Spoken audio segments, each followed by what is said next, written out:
you doing your math homework? Yeah, totally. I'm just, Ryan. What? Again? No, Dad, you're such a... You're failing this class. Do your math homework, or you're gonna fail this class and you're gonna have to repeat the grade. Oh. I'll give this back to you when you're done. Okay? Alright. And if you don't do this, I'm taking it away forever. It's not fair, Dad. If you pass the class, you get it back. Alright. Now get to work. Simplify the following. X squared plus 7x plus 12. Where's the equal sign? I can't even simplify this. My math teacher never taught me this. I hate being an unintelligent dweeb. But I'm pretty sure I paid attention in class. Were you really paying attention to class? Yeah. Or were you sitting in the back of the room playing this? Playing that? Yeah. This game thingy. You were playing this and not paying attention, and you've got a test tomorrow. You know what, can you just teach me, please? 14x plus 24.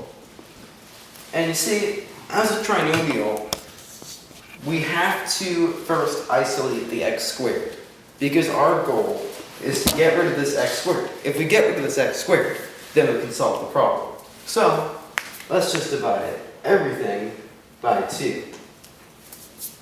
See, it's the greatest common factor because we can put 2 into 14, we can put 2 into 24, and we can put 2 into 2. So the 2 cancels out over here it turns into 7x, and over here it turns into 12. Now, you don't really have to do this step, but it makes it a whole lot simpler. I mean, you could still solve it, but it would take a lot longer, it would give you a huge headache. So just use UCF to save yourself a lot of time. Okay? Now we're ready to solve the problem. Now, we've got this problem. We can solve it now using something called factoring.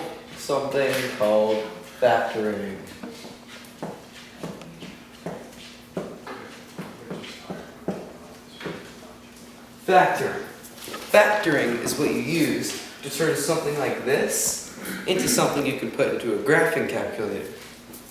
Alright, so the first step of factoring is to split up the x squared. We're going to split it up into 2x values down here. Okay? Now, this may seem confusing at first, but just hear me out. Now, our goal is to see what 2 numbers that we can multiply to equal 12, that when you add these 2 numbers together, will equal 7. Like, let me just show you. 4 and 3. 4 times 3 is 12. 4 plus 3 is 7. So, that means that this will work, pretty much. Okay. So, to turn something like this into something simplified, all we gotta do is just, since this is a positive number, these 2 have to be positive. If this was negative, then one of these would be negative. We turn this into 2 parentheses. Okay? Now, we have 2 parentheses with x in them instead of this confusing thing.